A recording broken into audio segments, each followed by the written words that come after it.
안녕하십니까. 오늘 배울 단어는 개화기 때 문화. 그래서 1910년대 거기 보이죠. 1910년대 조선시대 상황을 사실적으로 묘사한 소설, 그치 만세전에 대해서 배우거든요.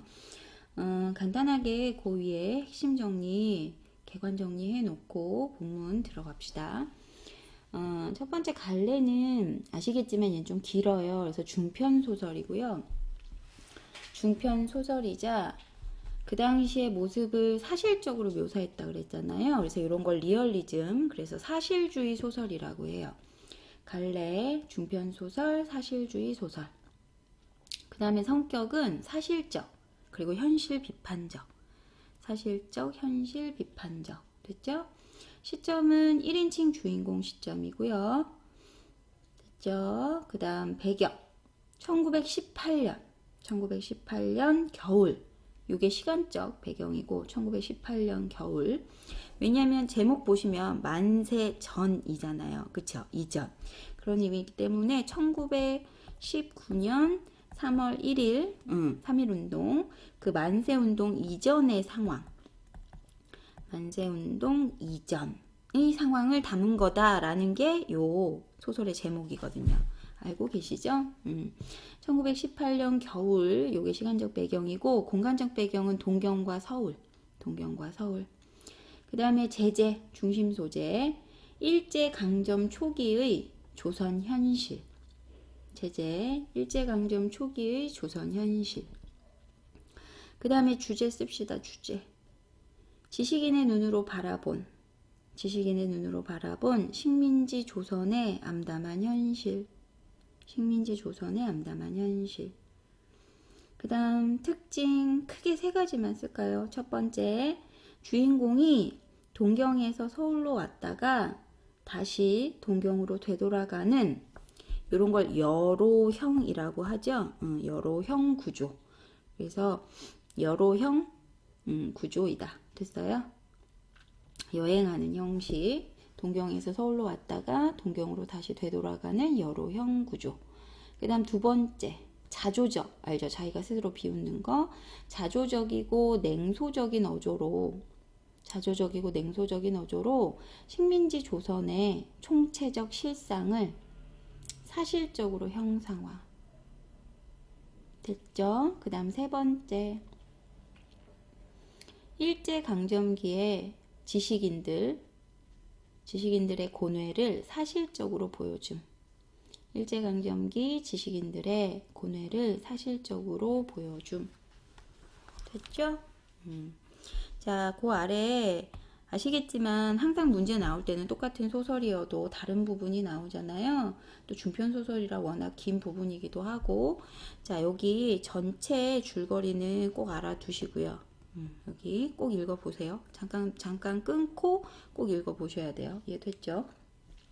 그 다음에 여기 교과서에 제시된 부분은 거의 보이죠. 나가 거기 시모노세키에서 부산으로 오는 그 배 안에서 겪은 일을 담고 있는 부분이다. 그래서 여기서부터는 위기 첫 번째 부분이라고 보시면 돼요. 위기 1. 그러니까 조선인을 멸시하는 일본인의 대화를 듣고 이 나라는 사람의 현실 인식 방식에 변화가 생기는 그 부분이라고 보시면 되고, 실제로 이 부분이 제일 많이 나오기는 해요. 그 부산으로 가는 배 안에서 조선인을 멸시하는 일본인에게 이제 붕괴하면서 조선인이 처한 현실에 분노하게 되고 그런 현실 인식이 바뀌게 되는 그런 부분. 됐죠? 거기서부터 시작이에요. 자, 그럼 본격적으로 본문 들어갈게요. 에구, 그럼 한미천 잡으셨겠세다 그려. 자, 이번에는 상이 비슷한 자가 입을 벌렸어. 웬 걸려. 자, 이제는 조선도 밝아져서 좀처럼 한미천 잡기는. 자, 그러나 조선 사람들은 어때요? 했더니 요보 말씀이세요? 라고 하죠. 요보 말 잘 알아두세요. 일본 사람들이 한국인을 낮춰서 부르는 말이야. 그래서 요보는 거기다 묶어서 쓰죠. 뭐라고 쓰시느냐? 조선인에 대한 일본인의 태도 제시. 조선인에 대한 일본인의 태도 제시. 한 단어로 한다면 경멸, 멸시. 이해되죠? 우리가 사기 쳐먹기 쉬운 애들 뭐 이렇게 경멸, 멸시. 이해됐죠? 자, 요거 말씀이네요. 자, 젊은 놈들은 그래도 제법들이지만은 촌에 내려가면 대만의 생번들보다, 생번도 보이죠? 이 번족을 일본인들이 또 역시나 부르던 그런 이름, 대만의 사람들. 자, 생번보다 낫다면 나을까? 인제 가서 보슈, 하하하 하면서 뭐 하는 거야? 비웃는 거지, 그치? 거기다 묶어서. 조선인을 비하하는 웃음. 조선인을 비하하는 웃음. 대만의 생번이란 말에 그 욕탕에 들어앉았던 사람들이 나만 빼놓고는 모두 킥킥 웃었어. 나는 가만히 앉았다가 무심코 입술을 악물고 쳐다보았어요. 자, 요 부분. 우리 민족을 무시하는 발언에 화가 난 거죠. 그치? 거기다 써요. 우리 민족을 무시하는 발언에 분노. 하지만 더운 김에 가려서 걸자들에게는, 걸자 보이죠? 이것도 알아두세요. 그라는 대명사를 낮잡아서 표현하는 말. 그들에게는 자세히 보이지 않은 모양이야. 이해됐죠? 여기까지 일단 먼저 끊고 문단 정리합시다. 나는 조선인을 멸시하는 일본인들의 대화를 들음. 됐죠? 사실 말이지 나는 그 소위 우국지사는 아니다. 뭐 나라에 대해서 뭐 투철한 애국심이 있고 뭐 이런 사람 아니다. 이런 의미야. 자기가 만국민족의 일분자라는 사실은, 그러니까는 내가 만국민의 한 사람이라는 사실은 나도 간혹은 명료히 의식하는 바요. 따라서 고통을 감하는 때가 없는 것은 아니지만 이때 거 보이죠? 만국민족의 일분자가 된 지 벌써 7년 동안이니까 나라 뺏기고 벌써 7년 이상 지났다는 얘기잖아요. 시대적 상황 제시. 7년 동안이나 되는 오늘날까지는 사실, 여기서부터 묶으세요. 사실 무관심으로 지냈고, 또 사위가 그러하게 보이죠. 둘레가 그렇게, 내 주변이 그러하게 나에게는 그냥 관대하게 내버려 두었었다. 별로 그렇게 크게 신경 안 썼다. 뭐 이런 얘기인 거야. 이해되지? 거기까지 묶어서 쓰세요. 일제 치하에 있는 동안 일제의 차별 대우에 무감각해짐. 됐죠? 도리어 소학교가 보통 요즘 말로 하면 초등학교지, 그치? 초등학교. 일제시대 때 초등학교 소학교라 하거든요. 이것도 시대적 배경 드러내는 말일 수 있어. 자, 도리어 소학교 시대에는 일본 교사와 충돌해서 퇴학을 하고요. 사립학교로 전학을 한다는 등 순결한 어린 마음에 애국심이 비교적 열렬했다. 오히려 소학교 때, 어렸을 때 애국심이 내가 강했었다. 그랬는데 차차 지각이 나자마자 내가 좀 크면서, 머리가 크면서 특히 동경으로 건너간 뒤 보이죠? 유학 간 거예요. 그렇죠? 동경으로 건너간 뒤에는 간혹 심사 틀리는 일을 당하거나, 심사 틀린다라는 표현은요, 거기 짜잔, 요거 묶으셔서 일제의 탄압 혹은 멸시받는 일, 일제의 탄압이나 멸시를 받는 일, 자, 그런 일을 당하거나 1년에 한 번씩 귀국하는 길에 학원에서나 혹은 부산 경성에서 조사를 당할 때 귀찮기도 하고 분하기도 하지만 사실 그때뿐이고 그렇게 적개심이나 반항심을 일으킬 기회가 적었다. 사실 크고 나서는 뭐 그냥 그랬다. 뭐 이런 거죠. 그래서 거기는 여기 묶어서 써요. 일제에 대한 소극적이고 무기력한 태도. 일제에 대한 소극적이고 무기력한 태도. 됐죠? 적개심이나 반항심이라는 것은 압박과 학대에 정비례하는 거요. 또한 활로를 얻는 유일한 수단이다. 그러나 자, 거기서부터 또 묶죠. 7년이나 여기서부터 7년이나 가까이 동경에 있는 동안 경찰관 이외에는 나에게 그다지 민족관념을 굳게 의식하게 하지 않았을 뿐만 아니라 원래 정치 문제에 대해서 무치미한 나는 이때껏 별로 그런 문제로 머리를 썩여본 일이 전혀 없었다 해도 갈만하다. 별로 그렇게 심각하게 고민 안 했다. 뭐 이런 의미겠죠. 그쵸? 자, 거기 묶어서 뭐라고 써야 돼? 그치?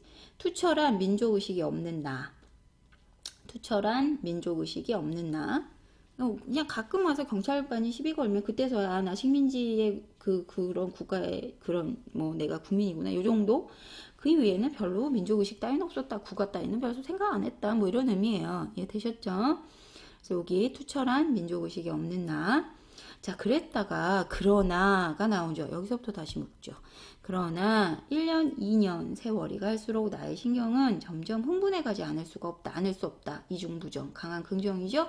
이것을 보면 적개심이라든지 반항심이라든지 이런 것들은 보통 경우 자동적, 이지적이라는 것보다는 피동적, 감정적으로 유발되는 거다. 묶은 부분 거기 어디냐면 적개심이나 반항심 여기만 묶어서 거기 피동적 감정적으로 유발되는 것 여기 묶어서 연결해 주시고 뭐라고 쓰시느냐 원인 원인은 보통 거기다 쓰세요. 조선인을 비하하는 일본인의 언행 조선인을 비하하는 일본인의 언행. 자, 다시 말하면 일본 사람은 소소한 언사와 행동으로 말미암아 조선 사람의 억제할 수 없는 반감, 이 반감이 적개심, 반항심 이런 거지, 그치? 적개심, 반항심 이런 것들을 비등케 한다. 자, 갑자기 막 이렇게 들썩들썩하게 한다 이거죠. 그러나 그것이라는 말은 또 뭐야? 뭐 대신한 거야? 조선 사람의 반감을 일으키는 일본 사람들의 언사와 행동은 이해되죠? 그거 연결. 자, 그것은 결국 조선 사람으로 하여금 민족적 타락에서 스스로 구해야겠다는 자각을 주는 가장 기묘한, 가장 중요한 동인이라는 말은 직접적 원인이라고 보시면 돼요. 직접적인 원인이 될 뿐이다. 여기까지. 그래서 아까 거기 그러나부터 시작하셔서 여기 될 뿐이다까지 요거 전체 묶으셔서 요 부분에서 얘기하는 건 뭐냐면 의식의 변화가 나타났다는 거죠. 뭐 어떤 의식? 우리나라 민족에 대해서 일본인들이 되게 비하하거나 경멸하거나 이런 말들을 통해서 적개심, 반항심 이런 것들이 생긴다라는 얘기를 하고 싶은 거지. 이해됐죠? 이 부분은 그래서 의식의 변화가 나타나는 나. 의식의 변화가 나타나는 나. 했죠? 그런 동인이 될 뿐이다. 그리고 여기까지 끊으세요. 그리고 문단 정리. 자, 나는 민족의 비참한 현실을 인식함. 그래서 나는 민족의 비참한 현실을 인식함. 그래서 이 부분은 나의 현실인식 변화를 보여주는 부분이야. 소학교 시절에는 애국심이 비교적 열렬하였으나 일본 유학 중에는 별 생각이 없었고 그러다가 배 안에 들어와서 일본인들의 그런 여러 가지 비하하는 말에 적개심, 반항심이 생겼음. 이렇게 현실인식이 변화했음. 이런 뜻이죠. 자, 그 다음 지금도 목욕탕 속에서 듣는 말마다 귀에 거슬리지 않는 건 없다. 듣는 말마다 다 거슬린다 이 말이죠. 거기다 쓰시고 이유는 조선인을 멸시하는 이야기이므로 거기다 쓰죠. 이유 조선인을 멸시하는 이야기이므로 됐죠? 자, 그것은 독약이 고구나 혹은 이어병이라는 격으로 거기 보이죠. 독약이 고구나 이어병 거기 보이죠? 요거 격 독한 약은 입에는 쓰나 그 병 이롭다는 그 말이야. 자, 그거 체크하시고 요걸 따로따로 정리를 해놓는데 일단 독약이 고구다. 입에는 쓰다. 요 표현은 거기다 쓰세요. 일제의 탄압과 멸시는 분노를 일으킨다. 이런 뜻이고요. 하지만 이어병, 결국 병에는 좋다라는 의미는 뭐냐? 거기다 쓰죠. 현실을 자각하는 계기가 될 수 있다. 현실을 자각하는 계기가 될 수 있다. 여기 중요한 부분이에요. 잘 써요. 독약이 고구나 라는 표현은 일제의 탄압과 멸시는 분노를 일으키지만 현실을 자각하는 계기가 될 수 있으므로 이해되죠? 될 수 있으면 많은 조선인들이 듣고 오랜 목류병에서 거기 중요한 거 목류병에서 깨어날 기회 목류병에서 깨어날 기회 그걸 체크하고 씁니다. 스스로 민족을 구하고자 하는 자각의 계기 스스로 민족을 구하고자 하는 자각의 계기를 주었으면 하는 생각이 없지 않다. 있다. 이런 뜻이죠. 강하다. 여기까지 끊고 정리.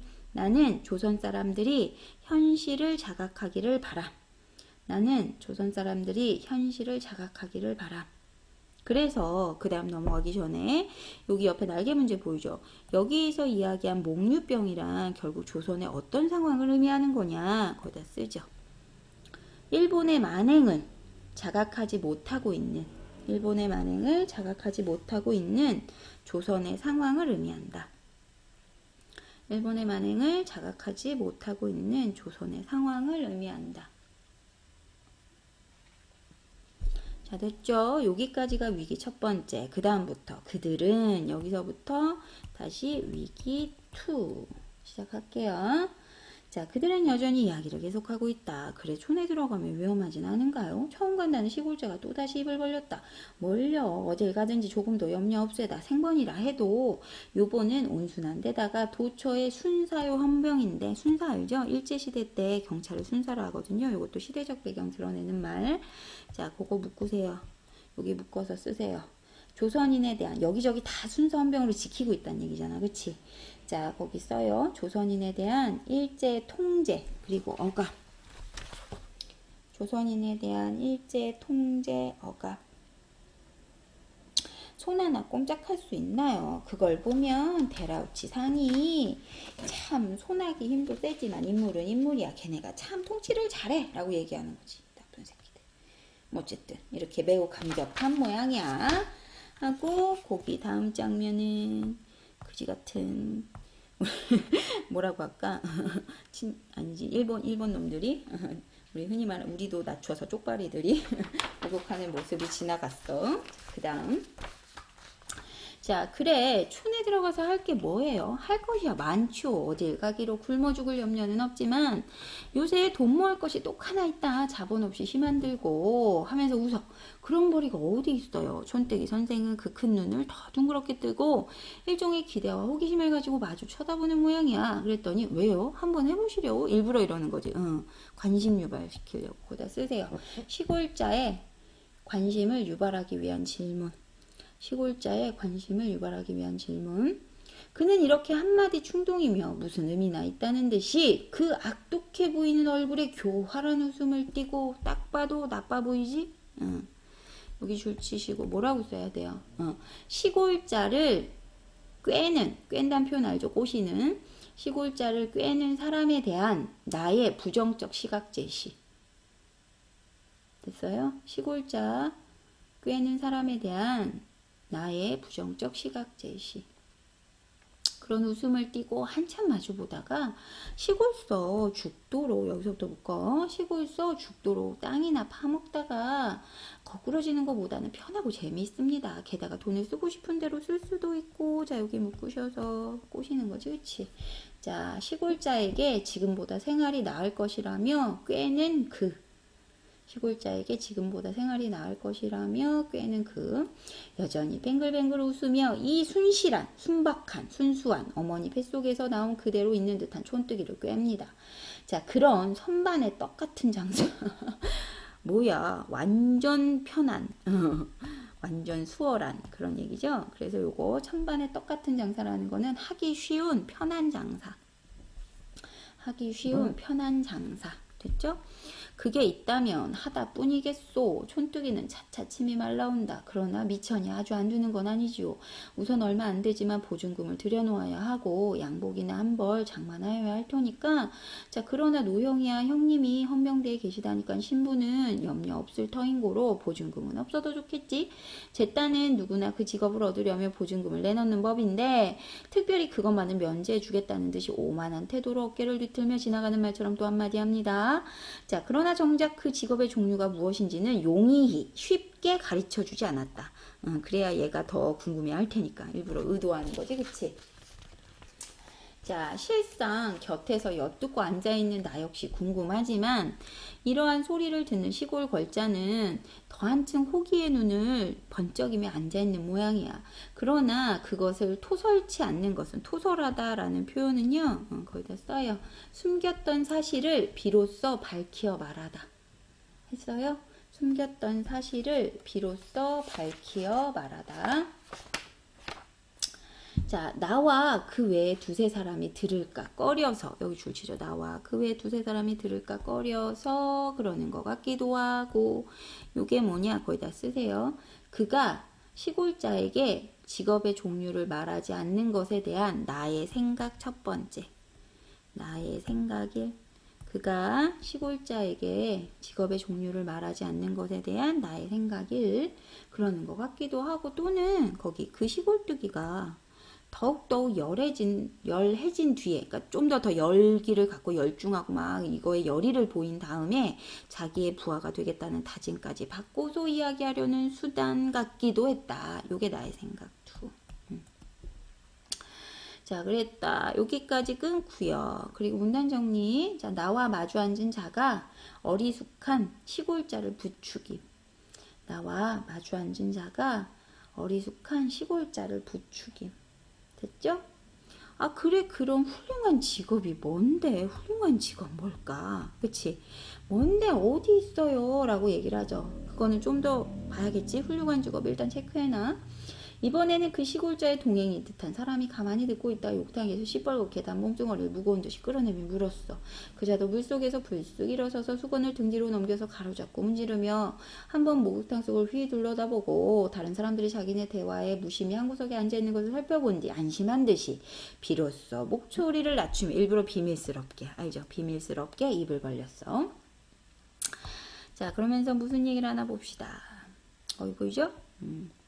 실상은 쉬운 일이에요. 나도 이번에 가서 해오면 세 번째나 되오만은 내지의 각 회사와 연락해가지고, 내지 알죠? 내지. 이 말 요것도 이 내지 여기 나와 있어.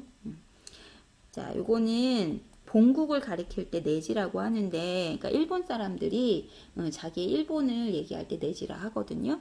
그러니까 일본에 있는 그런 각 회사와 연락을 해가지고 요보들을, 그러니까 한국 조선 사람들을 붙들어 오는 건데, 즉 조선의 쿠리 말씀이요. 쿠리 노동자 계층이라고 보면 돼요.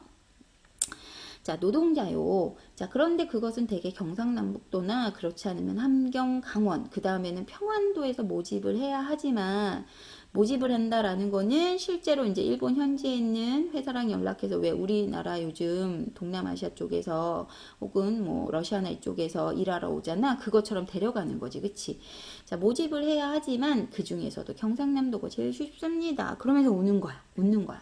자, 이건 결국 무슨 얘기야? 우리 민족의 노동력을 수탈해 가는 거죠. 그치? 거기다 쓰세요. 거기 말 묶으셔서 우리 민족을 수탈하는 일제의 모습 제시.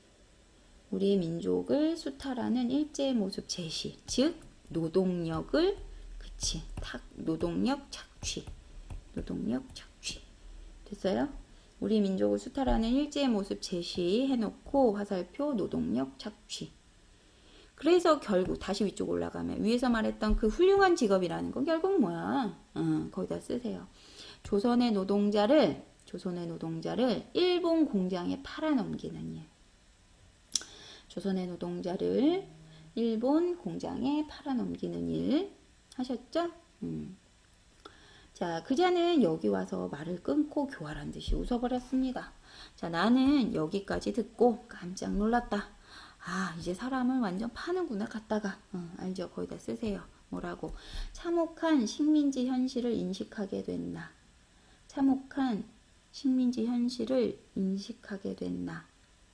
그 가련한, 여기 또 묻죠. 그 가련한 조선 노동자들이 속아서 지상의 지옥 같은 일본 각지의 공장으로 몸이 팔려가는 것, 그 줄치시고. 일제강점기 사회 현실 하고 화살표하고 쓰세요. 일제의 극심한 수탈. 자, 그것이 모두 이런 도적놈 같은 협잡이라는 말은 되게 나쁜 방법, 옳지 못한 방법으로 남을 속일 때 협잡이라 해. 협잡 불황배들의, 사기꾼이라고 보면 돼. 사기꾼 불황배들의 술중에 빠져서 그런 술중 꾀에 빠져서 그러는구나 라고 하는 생각을 할 때, 자, 나는 다시 한번 그자의 상판떼기를 쳐다보지 않을 수 없었다. 이중 부정, 강한 긍정. 알죠? 거기다 묶어서 쓰세요. 조선인 노동자를 멸시하며 자신의 이익만을 탐하는 일본인에 대한 강한 적개심. 조선인 노동자를 멸시하며 자신의 이익만을 탐하는 일본인에 대한 강한 적개심. 옳지. 그래서 이자의 형이 헌병군조라는 걸 듣고 이용할 작정으로,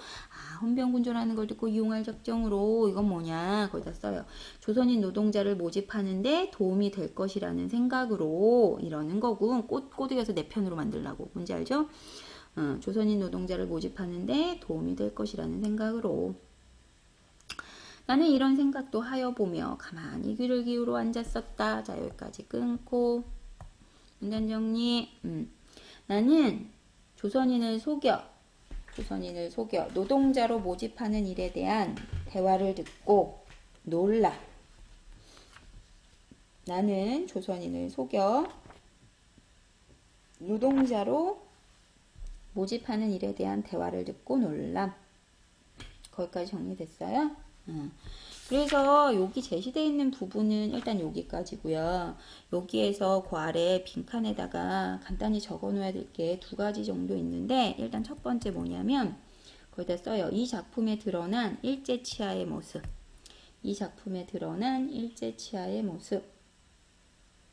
한 4가지 정도 쓸 거야. 첫 번째, 이 작품에 드러난 일제 치하의 모습. 첫 번째, 조선인에 대한 일본의 멸시가 있었음. 조선인에 대한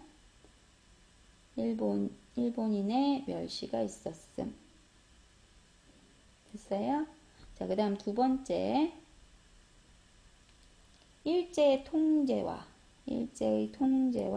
억압이 심했음. 일제의 통제와 억압이 심했음. 그 다음 세 번째, 조선인을 꿰어 일본 회사에 팔아먹는 인신매매가 있었음. 조선인을 꿰어 일본 회사에 팔아먹는 인신매매가 있었음. 네 번째, 조선인들의 노동력 착취가 있었음. 됐죠? 그 다음에 또 하나 정리해야 될 건 뭐냐면, 이 작품의 시점이 1인칭 주인공 시점이잖아요. 그쵸? 내가 나의 관점으로 서술하는 건데, 이런 1인칭 주인공 시점의 효과를 쓸 거거든요. 일단 첫 번째, 거기 뭐라고 쓰냐? 마치 자신의 체험을 있는 그대로 이야기하는 것처럼 느껴지도록 함. 첫 번째, 마치 자신의 체험을 있는 그대로 이야기하는 것처럼 느껴지도록 함. 됐죠? 그 다음 두 번째, 사건을 좀 더 생생하고 사실적으로 묘사할 수 있음.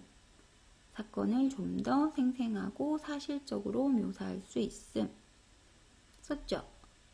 그리고 거기다 화살표하고 하나 더 써주세요. 자, 나의 시선에 따라 조선인을 탄압하고 멸시하는 일본인의 태도와 당시 조선의 암담한 현실을 포착하여 사실적으로 묘사함. 나의 시선에 따라 조선인 탄압하고 멸시하는 일본인의 태도와 당시 조선의 암담한 현실을 포착하여 사실적으로 묘사함. 정리되셨죠? 거기까지 정리해 두시고 이제 뒤에 학습활동 보면서 마무리합시다.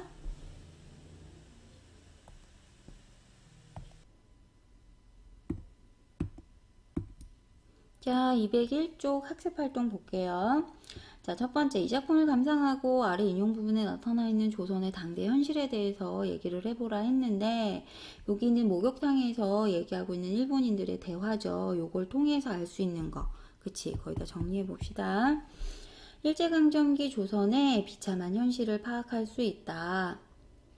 조선의 농촌 노동자들이 각종 술책을 쓰는 일본인들에게 속아 일본 각지의 일본 각지의 공장이나 광산에 헐값으로 팔려 나갔음을 알 수 있다. 됐죠? 두 번째, 조선 현실에 대한 나의 인식 변화를 시간의 흐름에 따라 정리하라 했잖아. 이거 앞에서 한번 했었죠? 자, 소학교 때는 그래도 애국심이 비교적 열렬했다 했고요. 그 다음 일본 유학 중 씁시다. 일제에 대한 적개심과 반항심을 일으킬 기회가 적었다.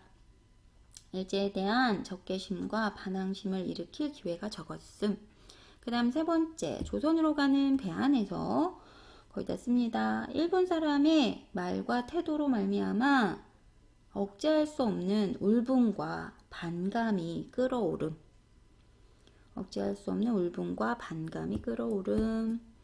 자, 그 다음 세 번째, 내가 동경에서 조선 갔다가 돌아오는 과정에서 보고 들은 것에 대한 얘기인데 나의 여로, 내가 여행한 경로예요. 자, 이러한 구조를 설정한 의도가 뭘까? 여기에서 실제로 비참한 현실을 체험 목격함이거든요. 그거에 대한 서술. 거기다 정리. 자, 작가는 주인공의 여행 과정에서 암울하고 비참했던 조선 사회의 실상을 총체적으로 보여주고, 작가는 주인공의 여행 과정에서 암울하고 비참했던 조선 사회의 실상을 총체적으로 보여주고, 그 속에서 주인공의 현실 인식이 변화해 가는 과정을 효과적으로 드러내기 위해, 그 속에서 주인공의 현실 인식이 변화해가는 과정을 효과적으로 드러내기 위해 이와 같은 여로형 구조를 설정했을 것이다. 됐죠? 자, 그 다음. 자, 감상 넓히기에 나와 있는 작품들은요, 실제 본문에 있는 작품들만큼 중요한 작품들도 많아요. 그러니까 시험범위 들어가지 않는다고 하더라도 반드시 우리가 수능을 위해서 알아둬야 되는 작품들이니까 꼭 참고해서 보세요. 일단 가에 제시되어 있는 게 이광수의 무정이고요. 나는 만세전, 좀 아까 배웠던 그 만세전의 일부. 자, 두 작품을 비교해서 읽은 다음에 민족이나 민족의 현실을 대하는 인물들의 태도의 차이점을 써라라는 얘기야. 일단 무정이라는 작품은 계몽주의 소설이거든요. 그래서 좀 계몽적인 성격을 띤 그런 작품이고, 만세전 같은 경우는 당시의 시대적 상황을 사실적으로 표현한 작품. 그거를 잘 알아두시면 되고, 일단 가에 나와 있는 무정에 대한 핵심 정리부터 먼저 간단히 정리하죠. 자, 무정은 장편소설이에요. 갈래 장편소설이고, 그 다음 계몽소설. 장편소설이자 계몽소설. 그리고 옆에 그 도움말 보시면 아시겠지만 우리나라 최초의 근대소설. 됐어요? 장편소설, 계몽소설, 그 다음에 우리나라 최초의 근대소설. 성격은 계몽적, 그 다음에 민족주의적. 계몽적, 민족주의적. 됐죠? 그 다음 시간적 배경은 1910년대 개화기. 시간적 배경 1910년대 개화기. 그 다음 공간적 배경. 공간적 배경은 경성, 평양, 그리고 삼랑진. 삼랑진이란 곳. 자, 그래서 경성, 평양, 삼랑진. 자, 그 다음에 시점은 전지적 작가 시점이고요. 전지적 작가 시점. 그 다음 제재, 남녀 간의 사랑 플러스 우리 민족의 현실. 남녀 간의 사랑과 우리 민족의 현실. 그래서 왜 자유연애 사상 이런 것도 얘기하거든요. 그래서 주제 정리합니다. 주제. 민족의식과 개화사상, 그리고 자유연애 사상의 고취 끌어올리는 거 알죠? 민족의식과 개화사상, 그리고 자유연애 사상의 고취 했죠? 자, 특징 두 가지 쓸게요. 첫 번째, 언문일치체 알죠? 언문일치. 말과 쓰는 말과 글이 똑같은 거. 언문일치로 가는 과도기적 성격을 지니고 있음. 첫 번째, 언문일치로 가는 과도기적 성격을 지니고 있음. 두 번째, 개화사상, 자유연애사상을 고취하고자 하는 개화사상, 자유연애사상을 고취하고자 하는 계몽적 성격을 지님. 계몽적 성격 지님. 됐죠? 가부터 볼게요. 옳습니다. 교육으로, 실행으로 저들, 이 저들이 누구겠어? 그치, 무지한 조선인들. 거기다 씁니다. 무지한 조선인들을 가르쳐야지요. 인도해야지요. 그러나 그것을 누가 하나요? 하고 형식이 입을 꼭 다물어. 자, 그때 세 처녀는, 이 세 명의 처녀는 영채, 선영이, 병욱이 요 세 사람이야. 영채, 선영, 영채, 선형, 그 다음에 병욱. 요 세 여자, 요 세 처녀는 몸에 소름이 끼친다. 이 몸에 소름이 끼쳤다라는 건 무서워서가 아니라 충격, 그 다음에 감동. 아, 대단해. 막 이런 거지. 충격, 감동으로 소름이 끼친 거. 자, 그리고 중략됐고, 자, 봅시다. 옳습니다. 여기서부터 묶어보세요. 옳습니다. 우리가 해야죠. 우리가 공부하러 가는 뜻이 여기 있습니다. 우리가 지금 차를 타고 가는 돈이며, 가서 공부할 학비를 누가 주냐? 조선이 주는 거다. 왜? 가서 힘을 얻어오라고, 지식 얻어오라고, 문명 얻어오라고, 그리해서 새로운 문명 위에 튼튼한 생활의 기초를 세워달라고, 이런 뜻 아니겠느냐? 그러니까는, 일제시대 때 자신들이 지식인이잖아. 배운 사람으로서 우리 무지한 민중들을 우리가 각성해야 된다. 각성시켜야 된다. 이런 얘기를 하는 거예요. 이해됐죠? 거기까지 묶으셔서 씁니다. 지식인으로서 자격이니까 서지. 지식인으로서 민중계몽의 사명을 자각. 지식인으로서 민중계몽의 사명을 자각. 하고 좁게 호주머니에서 돈지갑을 내어서 푸른 차표를 내어들며 이 차표 속에는 저기서 들들 떠는 저 사람들 아까 그 젊은 사람의 땀도 몇 방울 들었어요. 부디 다시는 이러한 불쌍한 경우가 뭐야? 나라를 잃은 거죠. 국권상실. 자, 이런 불쌍한 경우를 당하지 말게 하여 달라고. 자, 그리고 형식은 새로 결심하듯이 한번 몸과 고개를 흔든다.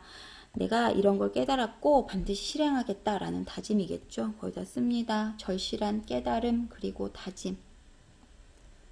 절실한 깨달음 그리고 다짐. 그리고 여기까지 끊고 민중계몽이 자신들의 사명임을 자각. 민중계몽이 자신들의 사명임을 자각. 됐죠? 그 다음에 뒤에 나와 있는 만세전 요 마지막 부분이 이제 나와 있는데 한번 봅시다. 자, 나는 깜짝 놀랐다. 그 다음 또 묶으세요. 자, 그 중에는 머리를 파발을 하고 머리 산발을 한 거지. 떼덩이가 된 치마 저고리에 매무시까지 흘러내린 젊은 여편네도 역시 결박을 해 앉혔어. 부끄럽지도 않은지 나를 부러워하는 듯한 눈으로 물끄러미 쳐다보다가 고개를 숙였어. 뒤에는 쌕쌕 자는 아이가 매달려 있어. 아이를 업은 그런 여자도 결박을 해서 묶은 거죠. 수갑 같은 거 아니면 줄 같은 걸로 이렇게 쨍쨍쨍쨍 묶어 놓은 거지. 그치? 거기 묶어서 쓰세요. 조선의 비참한 현실 제시. 조선의 비참한 현실 제시. 나는 까닭 없이, 그리고 요 마지막, 요거는 이 소설의 마지막 부분이에요. 나는 까닭 없이 처량한 생각이, 자, 가슴에 폭받쳐 오르면서 몸이 한층 더 부르르 떨렸다. 여기 묶으시고. 조선의 현실에 대한 슬픔, 그리고 분노. 조선의 현실에 대한 슬픔, 분노. 모든 기억이 꿈 같고 눈에 띄는 것마다 가엾어 보였다. 눈물이 스며나올 것만 같았다. 안타까움, 슬픔, 안타까움, 슬픔. 나는 승강대로 올라서며 속에서 분노가 치밀어 올라 이렇게 부르짖었다. 이것이 생활이라는 것이냐? 모두 대져버려라. 착간 안으로 들어오며 무덤이다. 구더기가 끓는 무덤이다. 조선을 이렇게 파악을 한 거죠. 그래서 실제로 이 소설의 원래 원제는 무덤이었다고 해요. 그래서 우리 민족의 현실을 무덤, 구더기가 끓는 무덤으로 인식을 한 거지. 거기 묶어서 쓰죠. 조선에 대한 나의 인식. 조선에 대한 나의 인식. 조선에 대한 나의 인식. 했죠? 그 다음에 거기 조선. 그 구더기를 조선인이라고 보시면 되고요. 조선인. 그리고 무덤이라는 거를 조선사회. 나는 지긋지긋한 듯이 입술을 악물어 보았다. 자, 여기까지 끊고 정리. 나는 조선의 현실에 대한 안타까움과 분노를 느낌. 나는 조선의 현실에 대한 안타까움과 분노를 느낌. 자, 거기까지 정리하셨으면 이제 4번 문제에 대한 답을 그 아래 정리를 해볼까? 자, 이 두 개의 소설을 비교해서 읽어본 다음에 이들의 태도가 어떤 점이 다르냐라고 얘기하는 거죠. 거기 정리. 이광수의 무정에서는 이광수의 무정에서는 인물들이 민족을 계몽하려는 의지를 보이고 있으나 염상섭의 만세전에서는 민족의 현실을 무덤으로 파악함으로써 절망적으로 인식하고 있다. 이는 무정이 계몽성에 초점을 둔 데 반해 만세전은 사실성에 초점을 두었기 때문이다. 이를 통해 근대 서사문학이 처음에는 계몽성을 지니고 있었으나 점차 예술성이나 사실성을 지니게 되었음을 알 수 있다. 무슨 얘기냐면 초창기에는 계몽적인 성격, 소설을 통해서 이들을 계몽시키겠다라는 그런 좀 목적 의식이 있는 그런 소설류였다면 요게 1910년대, 1920년대로 넘어가면서 점차 예술성이나 사실성을 추구하는 경향이 생겼다라는 얘기예요. 이해되시죠? 정리 잘 해두고 써두세요. 알겠죠? 자, 만세전은 여기까지 정리하고 다음 시간에 모란이 피기까지는 요거 체크할 거고요. 마무리하기 전에 거기 뒤에 203쪽에 중요한 부분 간단하게 정리 줄만 치고 그리고 마무리할게요. 만세전이란 작품 보이죠? 1919년 3.1운동 이전에 아무런 시대적 상황이 배경이고 사실적으로 그린 리얼리즘 소설, 원래 묘지, 무덤이란 제목으로 연재가 되다가 나중에 만세전으로 바뀌었고요. 묘지라는 말은 결국 거기 보이죠. 일제강점하에 비참한 현실 안에서 저항도 못하고 무기력하게 무지하게 살아가는 우리 민족의 현실을 상징한다는 점 됐죠? 하지만 이 사람은 다시 동경으로 돌아가 버려요. 그래서 이러한 조선의 현실을 사실적으로 그려내는 한편 당시 지식인 계층이 우유부단하고 무기력했음 다시 돌아갔잖아. 그 사회를 바꾸려고 노력한 게 아니라 그걸 제시했다라는 그런 측면도 있다는 얘기예요.